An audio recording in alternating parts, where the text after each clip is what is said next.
Is he better than 18 million pound? Absolutely. I would say he is much closer to 65 million pound player than 18 million pound player. Bop, bop, Mbappe to Saudi Arabia, baby. You do not We have a are future back. in songwriting. I'll tell you that right now. If you are still with us, thank you. It is the Planet Yeah, right Soccer after Show podcast. we harp on retention rate in our episodes, Dylan starts us off with some Just karaoke, killing everybody's earlobes. But we are here to talk about the transfer window. I've said this time and time again. It is my favorite time of year. I am the numbers, business, stats nerd of the show for sure. Way less on the field guy. I was going to say, I am one of your hosts, Dylan, up here in Michigan, fresh off of a bachelor party. Still not recovering anymore. We're good. We're good to go. We're feeling good. Here with my co-host Reed to dive into the last 30-ish, I think, or so, somewhere in there, days of the transfer window. 30. I thought you were going with number of players. Yeah, about 30 days. We've got about 20 names on this list. We left off last time with Havertz and James Madison. That's kind of the last two noteworthy signings when we recorded on June 28th. Today is July 24th, so nearly a month later. We're going to dive right in. We're going to do 3 tiers, kind of the first tier or the third tier, if you will, or kind of players that are on the periphery, but all worth noting in some sort of fashion. Tier 2 is kind of the, okay, that's interesting, let's see where this goes type of deal. And then tier 1s are the 60 plus blockbusters, the guys that'll change the table come the season starts. So diving right in, Dylan, let's start with Ruben Loftus-Cheek going from Chelsea over to Italy. It kind of seemed like it's been a long time coming, but at the same time, not a long time coming. He's one of those players where it just didn't really work out at Chelsea. Kind of the Christian, kind of the Christian Pulisic background, but Pulisic didn't come up through Chelsea's academy, and it didn't work out. And a lot of Chelsea's bright spots signings wise over the last 2-3 years haven't worked out. So moving on, Nicholas Jackson from Villarreal to Chelsea. The only reason this is noteworthy to me right now is because he is Chelsea's number 9. He is the only striker they have left. I don't know Lukaku's technical situation, but he's not going to be at Chelsea. They sold Aubameyang. He's a bum anyways. And it doesn't really sound like they're being rumored with anybody else. Maybe Boley will come out and do something. Who knows? But Nicholas Jackson is their starting number 9 right now. Harry Winks basically in a swap move for James Madison going to Leicester. Winks was a Tottenham Academy guy. Kind of people within the Tottenham fan base are kind of sad in the way it ended up working out because he showed so much promise through those Champions League runs of the late 2010s. And then Busquets, we referenced Messi's buddies heading over to Miami with him in our last series of episodes. And Busquets was kind of the first domino to fall in that. So a portion of the Barcelona, I don't even know how it wasn't a trio. It was basically the Barcelona, whatever the 11 trio, but for the number 11. That's how good those Barcelona teams were. So Busquets will be in America. Connor Cody going from Wolves to Leicester, switching the Prem to the championship. Kind of depressing for Mr. Cody there. I don't really know why I had him on this list, honestly. I think I just saw 2 Premier League teams and just assumed, hey, put him on the list. Ashley Young coming in to save Everton, apparently. Didn't really know he was still playing. Good for him. Good for Everton, I guess. And then Ismail Sarr said, see ya to England. He is headed out to Italy, I think, going from Watford over to wherever he signed with, probably one of those 3 over in Italy. So, Dylan, any thoughts on these guys? Probably not. Not a whole lot of thoughts. Loftus-Cheek feels like a good move. He's a guy that we've been hearing that name for as long as I've been following soccer as like one of those next up, should be the next guy. I do feel like getting out of Chelsea is, we'll touch on Pulisic in the next tier. I think it will be just as good for him as it is Pulisic. Oddly enough, going together to Milan pains me to see Milan doing seemingly such good business. I like that move. I think he'll finally get a chance to flourish and not get stuck in a really poor Chelsea system over the last couple of years. And then Connor Cody, I don't know why. I have zero reason. Don't ask me a reason. He feels like a Leicester guy. I don't know if it's the name. I don't know if that's the look. He feels like he should have been at Leicester for the last few years. Seems like he should be at Wolves. Sure.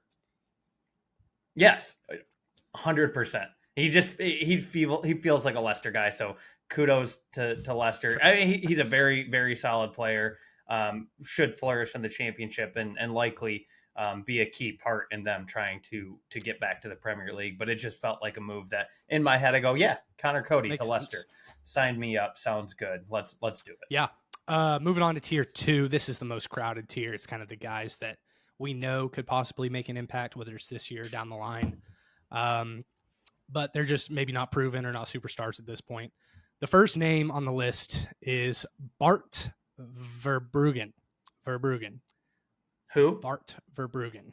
And he is that Brighton signing this summer that De Zerbi said he's going to play a key part for this club now in the years to come, which, knowing Brighton, that's probably either going to mean he's going to lead them to Europe again or help lead them to Europe, or he's going to be flipped for triple his signing price in 3 years. So feels very João Pedro, who we touched on last time. If De Zerbi and Brighton like him, I assume this is a good signing. And that is probably my ignorance for the deep depths of European footballers. But I go, Brighton likes him, De Zerbi likes him.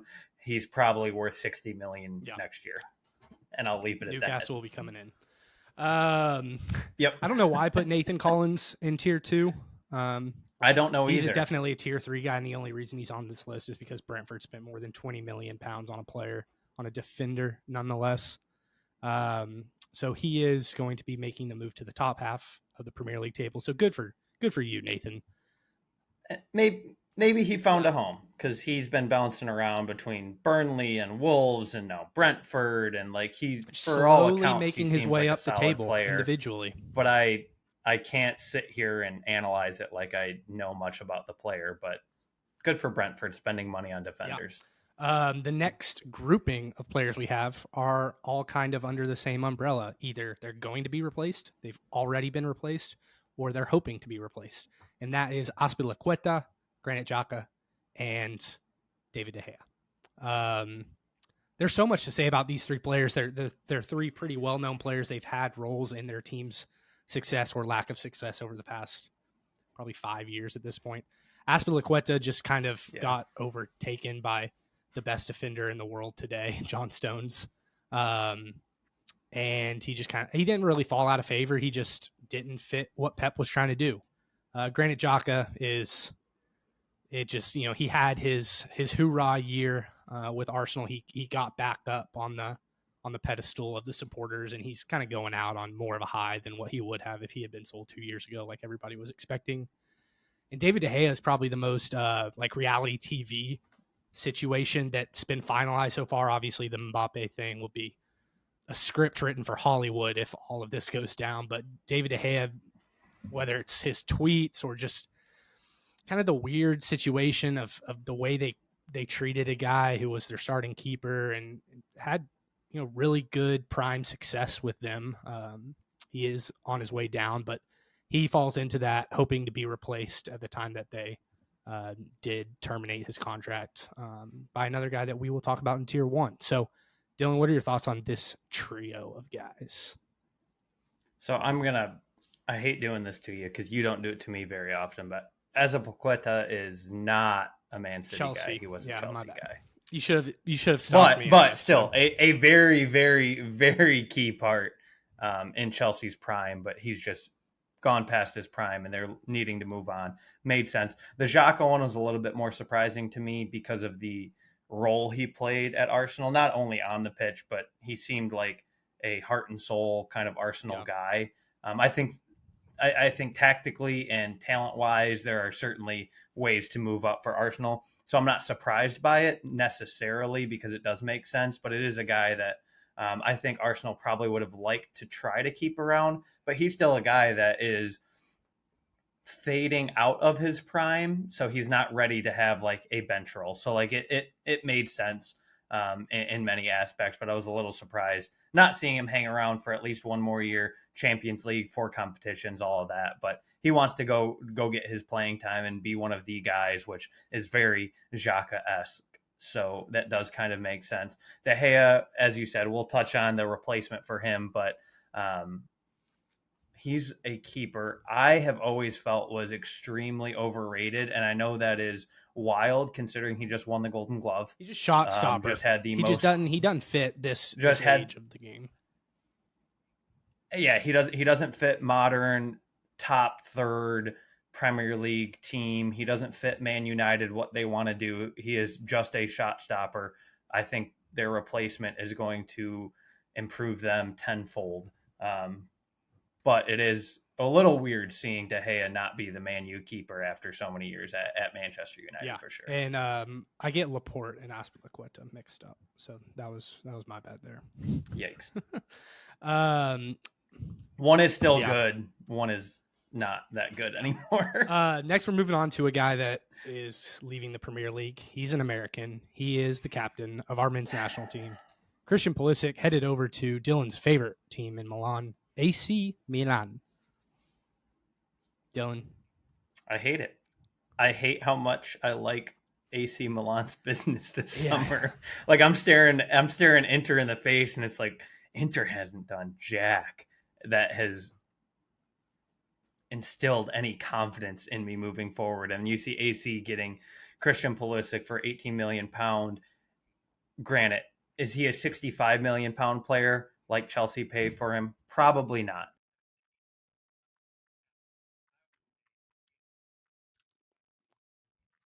Is he better than £18 million? Absolutely. I would say he is much closer to £65 million player than £18 million player, but it was a spot where Chelsea had to get rid of him. He wasn't going to play. He wasn't in their plans, and he needed to move. Like him personally, he wanted to move. I don't think he publicly forced a move, but it was like a very professional, like, hey, I need the next step in my career. I need to go somewhere where I can play. And AC seems like an absolutely perfect fit. I'm probably going to tune into more AC Milan matches next year than I would like to, and subtly root for Pulisic on a side that I don't like. But I do think it is a fantastic move. Great bit of business from Milan, and great bit of business from Pulisic. I think it's a perfect fit. I'm super excited to see where this can take him. Obviously, we're U.S. men's national teams guys. I think this is a huge step forward in his career. You can argue he shouldn't have had to take a pseudo step back to take a step forward if he's as good as we like to think he is. Yeah. But I think just a lot healthy, of his problems CP. were just stay healthy, Chelsea based than him based, and I think he's really going to be able to flourish in that AC side. Well, I feel like if he just fits Italy, you know, people that follow soccer playing time know that just internally that he kind of fits an Italy style of play.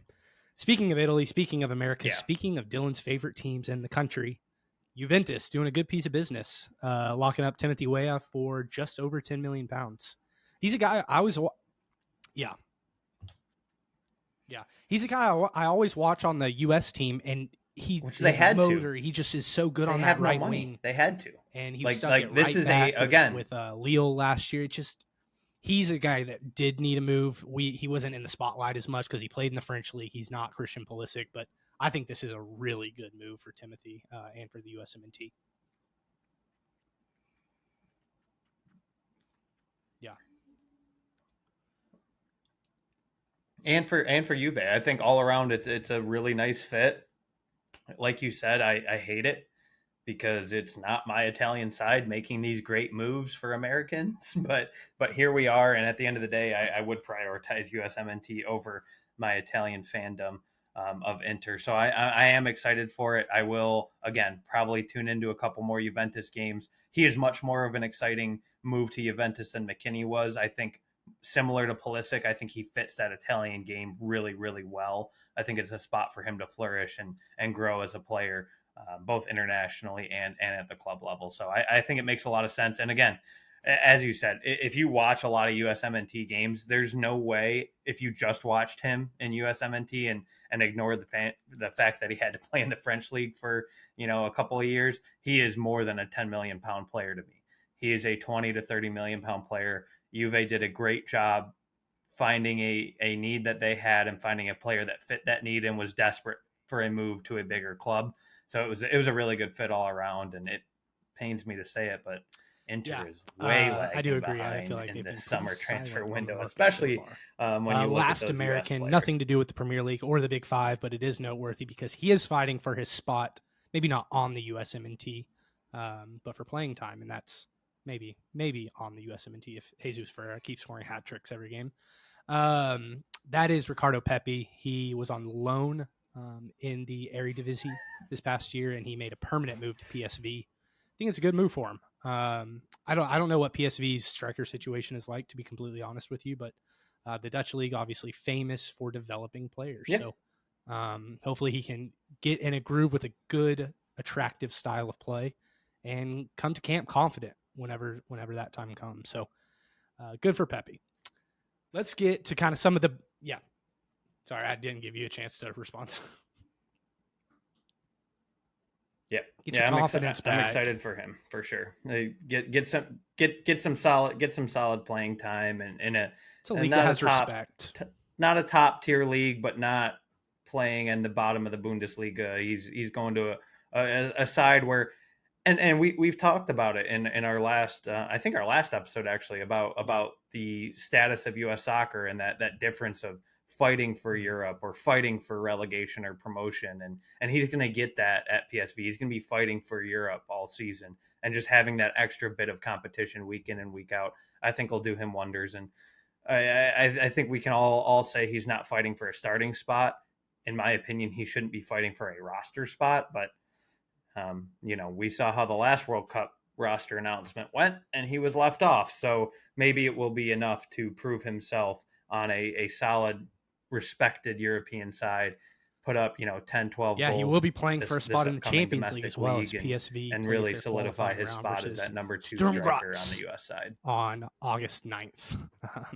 So a good chance for another U.S. guy to get his Champions League debut. Moving on to kind of the big boys in the Premier League, we'll start off with Pau Torres.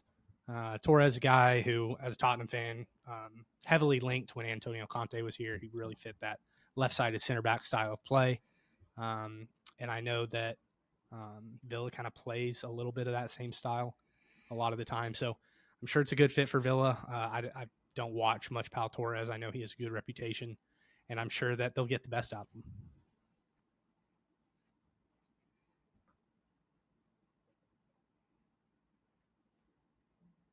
Yeah, we'll get into Villa more as we go on with this tier 1, unfortunately, but Villa is scary. Villa has done a lot of good business. Villa has, in my opinion, the second best manager in the Premier League, in my opinion. I mean, are you putting him ahead of Eddie Howe? No. Who's ahead of him? Europa League merchant.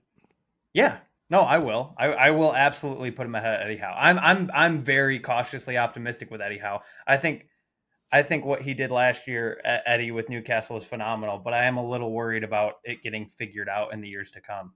And I think Villa is in a much better spot to adapt to teams' game planning against them than Eddie Howe and Newcastle might be right now. So I think Pau Torres fits the system they're building at Villa really well, and the signings Villa has had, not only Pau Torres, but Diaby, who we'll touch on here shortly.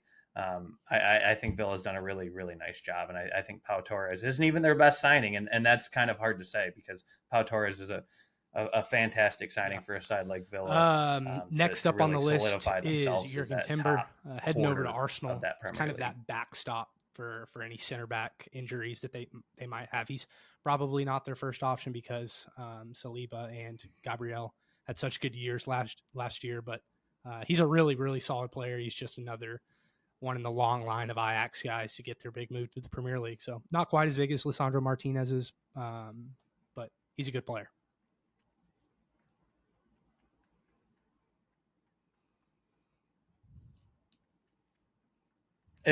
This is one of those, like, in a weird way, a huge statement. I would argue this is more of a statement signing than Declan Rice, because it is a statement that we are truly, if you're Arsenal, we're truly building a deep team.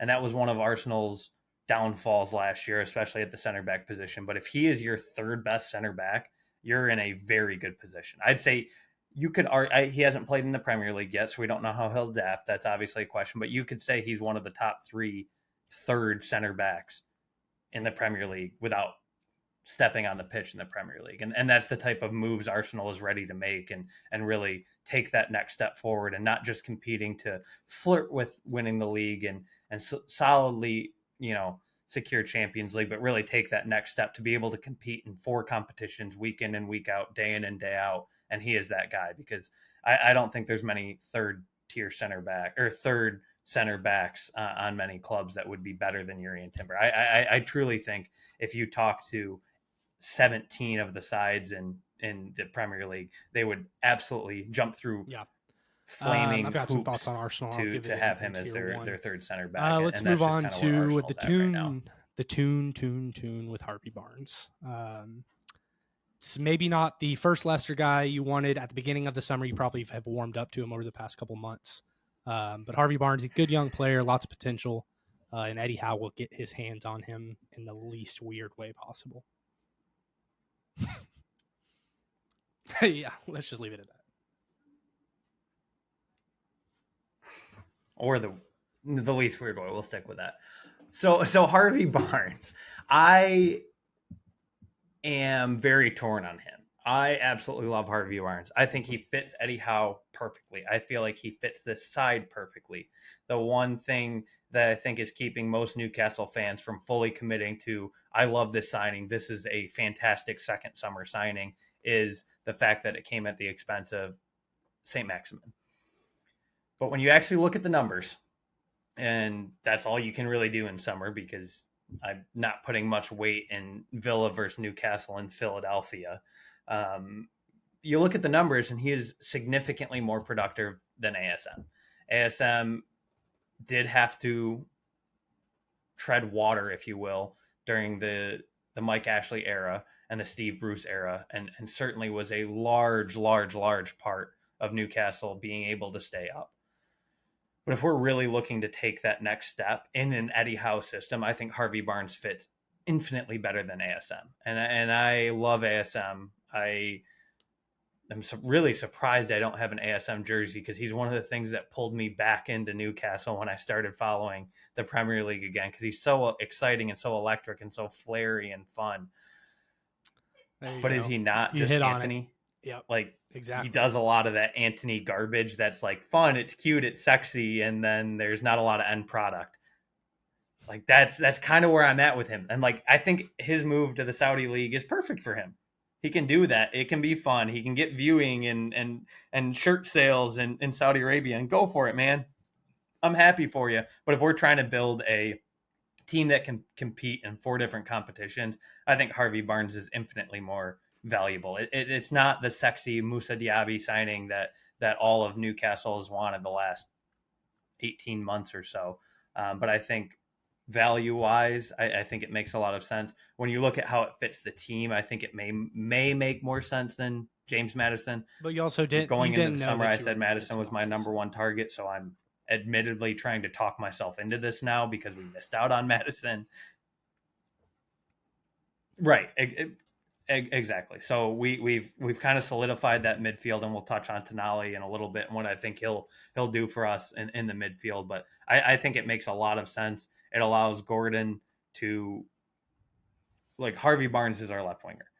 It'll allow Gordon to be that second, third striker, play on the right. If Almiron's not playing great, Harvey can switch to the right. I think there's a lot of things that Harvey allows Newcastle to do differently than St. Maximin, because St. Maximin is down the left, running as fast as he can, little flair here and there, but Harvey Barnes does create a lot. I said this on Twitter, and you called me out on our Twitter account. I think Harvey Barnes is going to have 20 goal contributions fully healthy in an Eddie Howe side with this talent around him. I mean, he had 14 last year and 18 the year before on a Leicester side that was a relegation fodder and then relegated. So if you put him on a real side where he isn't Harvey asked Barnes to do produces too much, a goal I think he's contribution really 40% of the time he plays.